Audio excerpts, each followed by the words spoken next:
Not all functions use the same language. So if you're using marketing jargon or insights jargon, they're not going to understand it.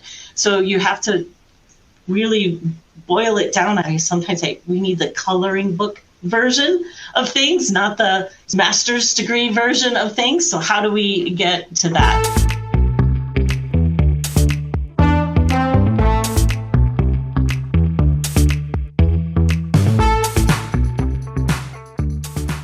If it's a hard concept, you need to actually unpack it over time, not all at once.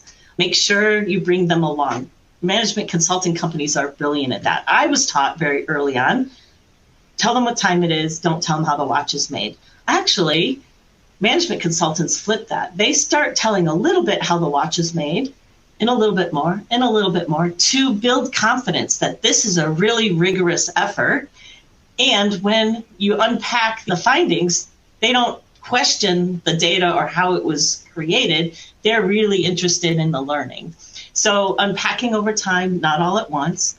Yes, your number one focus needs to be simplifying only what's necessary for them to understand and action. And then make time for these germane deep thinking. Give them thought starters, give on connecting dots. Build in time for workshops so that they can sit with the information and work through it and brainstorm. And that's when it starts to take a life of its own. Simplifying is hard. We work in very complex concepts. You, again, build in that time to really understand it yourself so that you can simplify it. Making that one-page customized summary and making multiple ones that are relevant, whether it's to your CFO or your CEO or your CMO, you actually need a bit of a different summary. Using very accessible language. I always try to say, if I shared this with my dad, would he understand it? And if you're using a lot of jargon, not all functions use the same language. So if you're using marketing jargon or insights jargon, they're not going to understand it. So you have to really boil it down. I sometimes say we need the coloring book version of things, not the master's degree version of things. So how do we get to that? Using the fewest words as possible so they can internalize it quicker. Speaking the language, that's a big one. And I have this cute comic that I found from the Marketunist, and I paid for the rights to be able to put this in a webinar. Here you've got someone asking about the ROI of marketing, right? And what does a marketer talk about? Brand awareness, brand affinity, brand sentiment, brand engagement. And they're like, well, can you explain that EBITDA? And they're like, wait, did you just make that word up? EBITDA is a very important term in finance. And so here are two people, they can't even speak the same language, and they're not going to be able to connect. And we see this all the time. So I thought a lot about this, and only in hindsight do I recognize it. But I think one of the secrets of my success was I had extreme commercial curiosity. I have curiosity in general, and a lot of insights people do. I find it is one of the skill sets I have to interview for, look for in people. If you're not curious and you're an insights person, I think you've not found your calling. But commercial curiosity is something really different. Are you really curious about how the company actually makes money? About how cost of goods is calculated? Do you read the quarterly earnings report? Do you actually listen to other competitors' quarterly earnings reports? Are you in the know about what's happening in the industry? Are you reading business news and business podcasts and making connections across topics and industries? If yes, it will be easier for you to connect with the C-suite.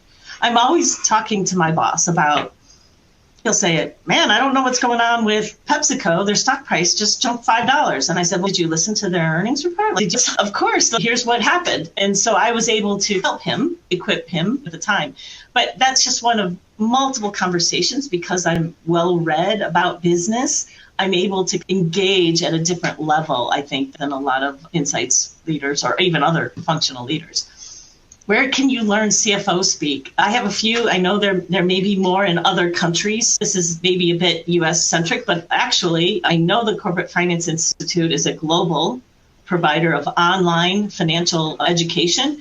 They have a YouTube channel that's free. You can watch some of their concepts. It's a little dry and boring. That's finance, but you will understand the concepts. And Investopedia has a dictionary. If you go all the way down to the very bottom, you'll see the A through Z, you can look up EBITDA. You can look up cost of capital. They will show you the definition and the formulas and can get really educated there so that you can learn their language.